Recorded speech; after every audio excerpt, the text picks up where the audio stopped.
So mga kababayan, News That Matters here. Dito sa video natin ngayon ay ating panonoorin o pagkikinggan si Atty. Trixie Angeles. Handa di umano magprotesta o pumunta sa protest kung matuloy man ang pagpapakulong dito kay PRRD dahil lamang sa war on drugs campaign nito noong siya'y nauupo. Na kanyang rebat sa mga trolls bakit nga naman ikukulong ang isang tao na gumawa lamang ng ikabubuti para sa bayan. Tama naman. Kung kaya naman malinaw na pagpapahiya na lamang ang ginagawa ng administrasyon ngayon sa mga Duterte. Pero bago ang lahat mga kababayan, huwag niyo po sana kalimutang mag-like at subscribe para updated ka sa mga uploads ko araw-araw. At yun na nga mga kababayan, hindi rin nakalagpas kay Atty. Trixie itong mga kongresista na napakalakas ng loob na tawagin si Tatay Digong na dahil ba utos ng ahas at ni Tambalos itong nangyayari kay PRRD?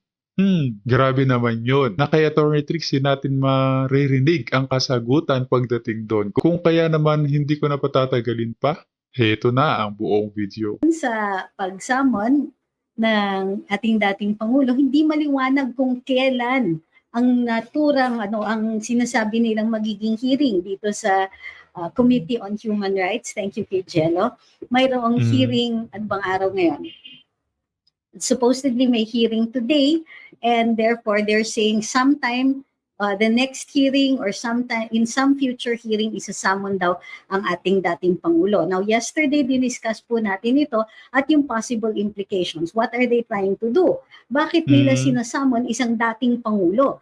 Nobody has done that before. Like dati, may mga issues naman si dating Pangulong Noynoy Aquino, pero hindi pinatawag naman si former President Gloria Arroyo. Instead, pinakulong siya.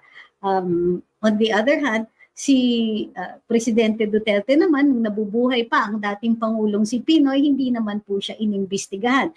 Despite the numerous controversies. In fact, di ba, inimbestigahan din ng Senado at ng Kongreso ang SAP 44.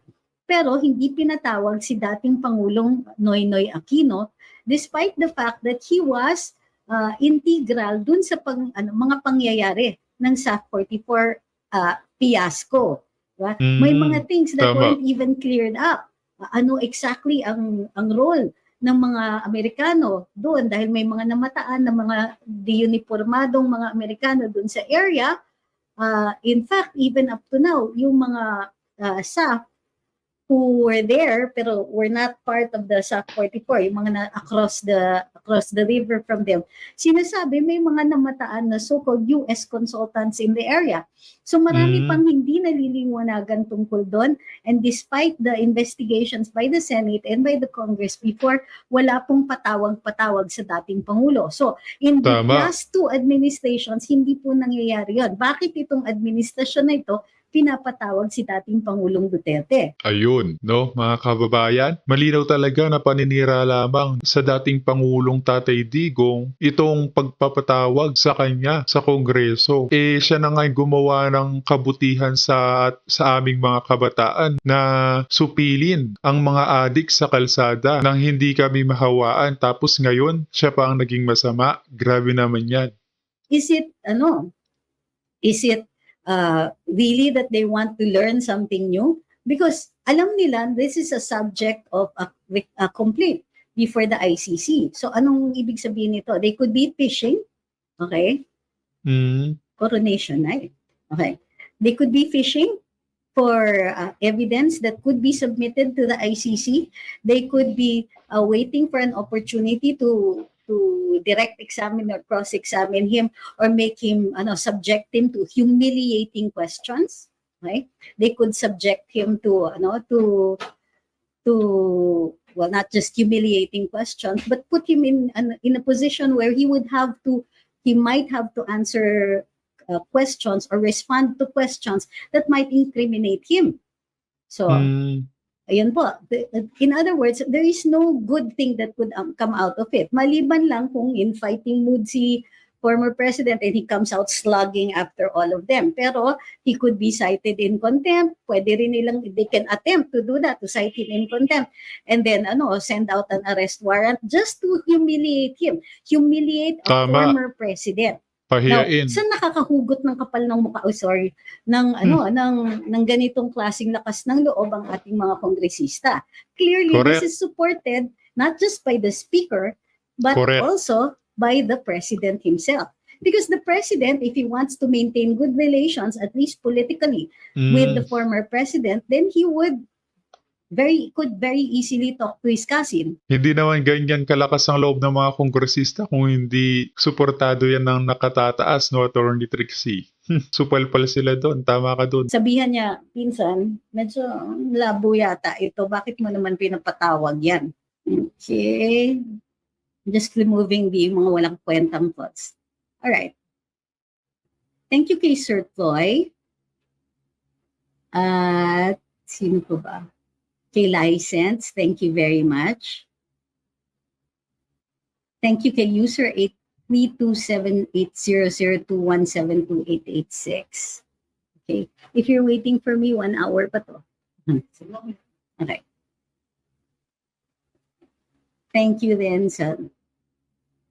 Okay, thank you very much kay Sir Toy Ule. Magandang gabi kay Ma'am Mayrene, kay Filomeno Paler, kay Ma'am kay X Oliver, Sunny De Barbas, Gregorio Tigon, Jojo, Franklin Beneficio, Renato Ong, Catherine Bareng, John, Ma'am Bicolanang Makulit, at saka kay Way I See It. Sabi ni Way I See It, pangpipigana naman kay FPRD kasama sa moves para masira mga Duterte ng mga kasabwat ni Tambalos-Los BBM lang. Correct. Sabi ni Duop, if his conscience is clear, why not clear his name? Don't be ridiculous. There is nothing to clear. This is not a court.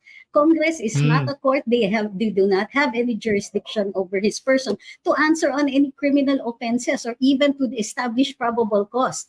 Right? Sasabihin niyo, if his Tama. conscience is clear, why not clear his name? There is no charge. There is no crime. When the Congress issues an subpoena, they're asking him to provide information. But clearly, that's not what they want here. They have as many resources as possible to get to the bottom of things. They don't even need anything from the president because policy is established by a written order.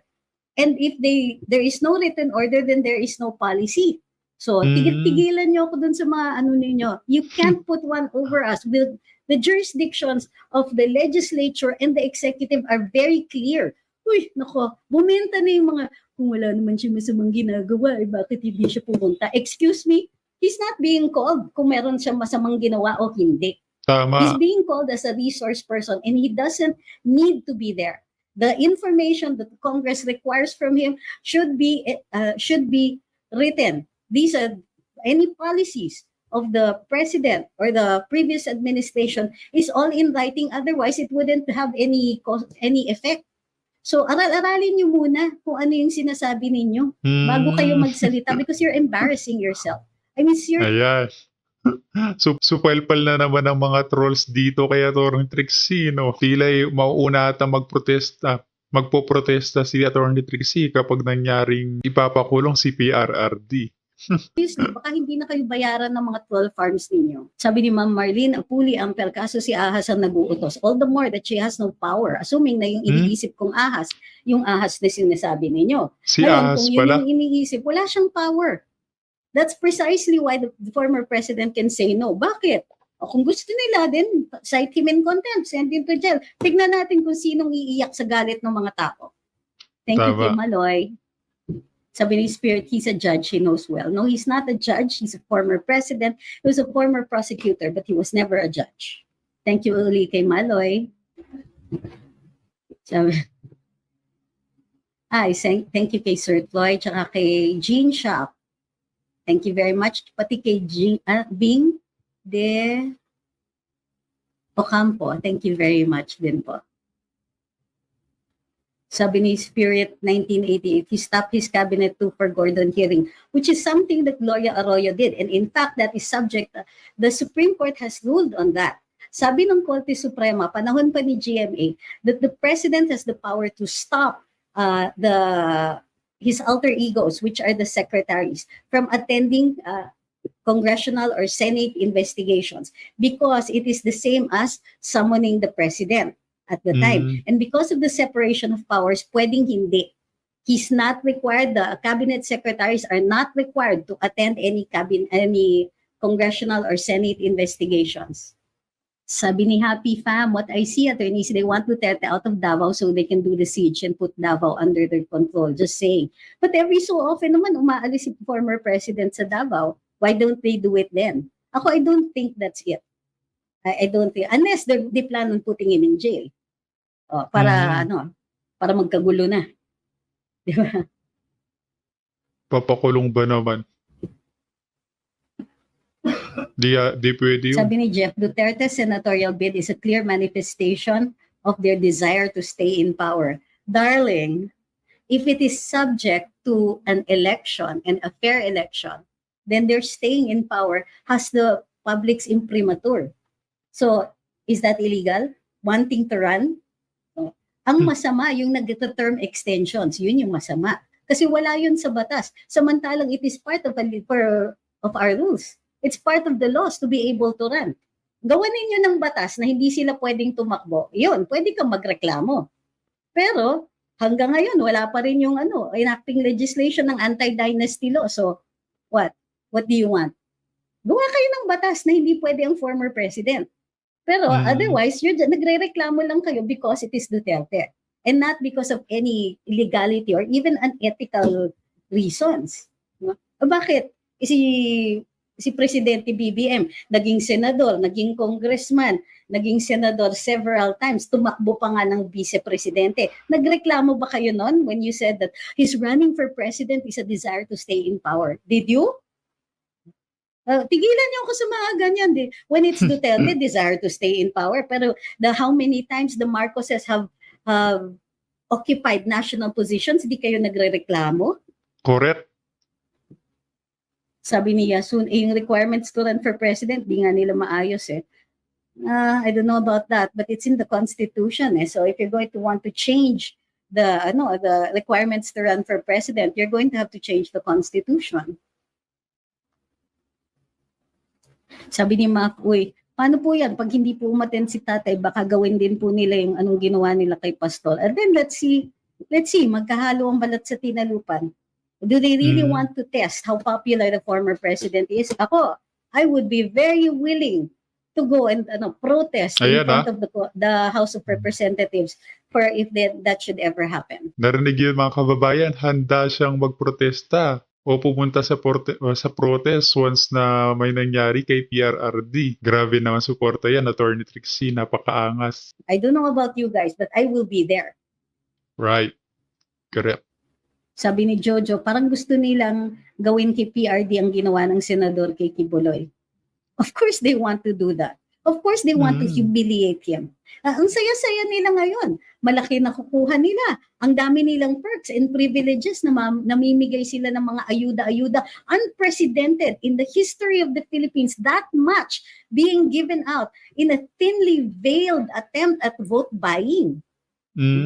So sige, tingnan natin. Akala ba nila tuwan-tuwa tayo dun sa ginagawa nila? Akala ba nila they can get away with it now? Akala ba nila the plummeting ratings of the president are accidental?